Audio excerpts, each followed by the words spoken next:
آیت نمبر 88۔ اعوذ باللہ من الشیطان الرجیم، بسم اللہ الرحمن الرحیم۔ وقالوا، اور انہوں نے کہا، قلوبنا، دل ہمارے، غلف، غلاف میں، بل لعنہم اللہ، بلکہ لعنت ہے ان پر اللہ تعالیٰ کی، بکفرہم، ان کے کفر کے سبب، فقلیلا، پس کتنا تھوڑا ہے، ما جو یؤمنون، وہ ایمان لاتے ہیں۔ غلف سے مراد کیا ہے؟ یہ کفار مکہ کہا کرتے تھے، اور اس سے پہلے بھی انبیاء کے ساتھ یہ روش اختیار کی ان کی قوموں نے، کہ جب ان پہ تبلیغ کی گئی تو انہوں نے کیا کہا کہ ہمارے دلوں پر غلاف ہے۔ ایک تو یہ بطور طنز بھی کہا جاتا ہے کہ ہمیں کچھ سمجھ نہیں آ رہا، جو بات سننا نہ چاہے، جو سمجھنا چاہے، کہتے نہیں سنائی دے رہا، اور اگر سنائی دے رہے تو کہتے سمجھ نہیں آ رہا، نہیں پلے پڑ رہی آپ کی باتیں، دماغ میں نہیں پڑ رہی، تو اس طرح بطور تنزیہ بھی کہتے تھے۔ اور بعض علماء نے اس کی تفسیر کی کہ غلف کے وہ معنی کرتے تھے کہ ہمارے دل علم اور حکمت سے پر ہیں، کسی دوسرے علم کی اب اس میں گنجائش نہیں ہے۔ اس پر قرآن نے فرمایا کہ حق سے متاثر نہ ہونا فخر کی بات نہیں، یہ تو اللہ کی لعنت کی نشانی ہے، یہ اللہ کے عذاب کی نشانی ہے۔ کہا بلکہ یہ غلاف میں نہیں ہے، حکمت سے پر نہیں ہے، بلکہ اللہ کی لعنت کا مستحق ہوئے ہوئے ہیں آپ لوگوں کی شخصیت۔ اور ایک یہ بھی کہتے تھے کہ ہمارے عقیدے اتنے مضبوط ہیں کہ کوئی عقیدہ اب ہم قبول کریں گے نہیں۔ جیسے آج کل بھی ایک محاورہ بہت مشہور ہوا ہے کہ اپنی چھوڑو نہ اور دوسرے کو چھیڑو نہ، یہ سارے کفریہ محاورے ہیں۔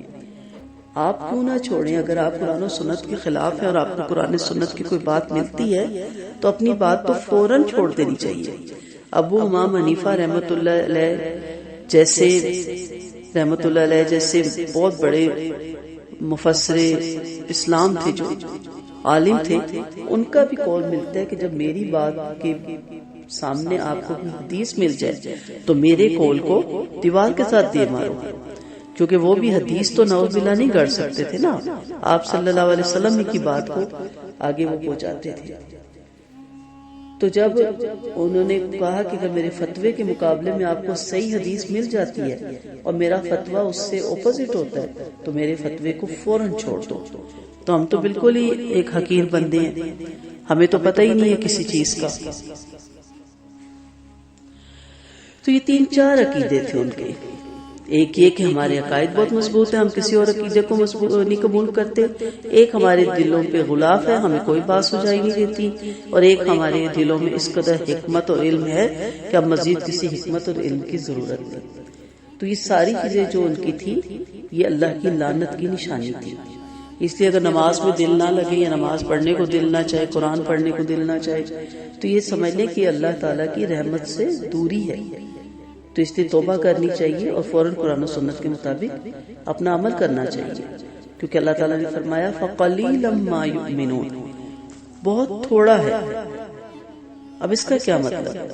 پہلی بات اس کی یہ ہے کہ بہت کم لوگ ایمان لاتے ہیں، جیسے عبداللہ بن سلام رضی اللہ عنہ جیسے تھے، کہ یہودیوں میں سے گنے چنے 10 صحابی تھے جنہوں نے اسلام قبول کیا تھا۔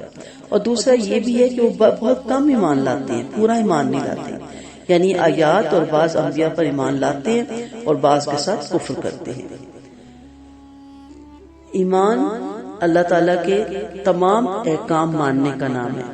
محض قلیل کے ماننے سے شریعت میں مومن نہیں کہلاتا انسان۔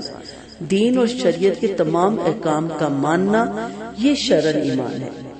اب ایک چیز کو لے لے اور ایک چیز کو چھوڑ دے تو یہ ایمان نہیں ہے۔ تو ایمان کے معنی کیا ہے کہ مکمل اس کو لیا جائے، کیونکہ اگر آپ پیچھے قوموں کی روش پڑھیں، کفار مکہ کی بھی پڑھیں، تو کچھ کو مرنے کے بعد جی اٹھنے کا عقیدہ نہیں تھا، کچھ قیامت کا ثواب اور عذاب نہیں مانتے تھے، کچھ قبر کے عذاب کے ابھی بھی نہیں قائل۔ تو کہا کہ اس طرح کا ایمان نہیں، مکمل ایمان لائیں، مکمل طور پہ اس کو مانیں۔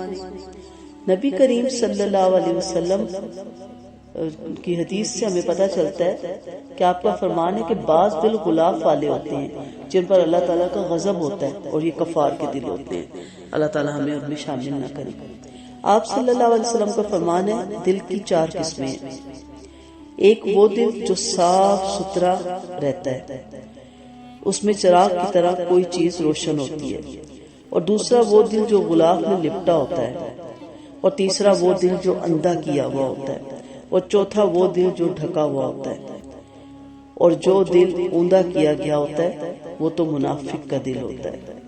وہ دل جو صاف ہوتا ہے وہ تو مومن کا دل ہوتا ہے، اس کا چراغ جس میں اسلام کی روشنی ہوتی ہے، اور غلاف والا دل تو کافر کا دل ہوتا ہے، اور ڈھکا ہوا دل جس میں ایمان نہیں ہوتا اور نفاق بھی ہوتا ہے تو وہ منافق کا دل ہوتا ہے۔ اللہ تعالیٰ ہمیں مومن کا دل دے، صاف ستھرا دل دے، اور کوئی اتنے مشکل احکامات نہیں ہے کہ جس کو عمل کرنا، اس پہ چلنا ناممکن ہو، اور اگر مسلسل خلاف ورزی کی جائے، مسلسل قرآن و سنت سے دور رہ جائے تو بظاہر تو ہم بڑی اچھی لائف گزار رہے ہوتے ہیں، لیکن در حقیقت ہمارے دلوں میں خدا نخواستہ غلاف چڑھ چکے ہوتے ہیں، اور جس کی وجہ سے اللہ کی رحمتوں سے دوری ہوتی ہے۔ یہی وجہ ہے کہ آج گھر گھر میں بے سکونی ہے، گھر گھر میں بیماری ہے، گھر گھر میں لڑائی ہے، اور اتنا اللہ کی نعمتیں ہونے کے باوجود انسان بے سکون ہے، اور بہت سی بے سکونیوں میں اور پریشانیوں میں گھرا ہوا ہے۔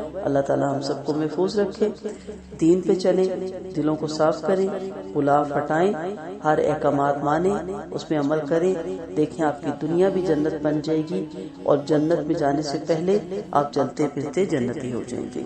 وآخر دعوانا ان الحمد للہ رب العالمین۔ سبحانک اللہم و بحمدک، نشہد ان لا الہ الا انت، نستغفرک و نتوب الیک۔ السلام علیکم ورحمۃ اللہ وبرکاتہ۔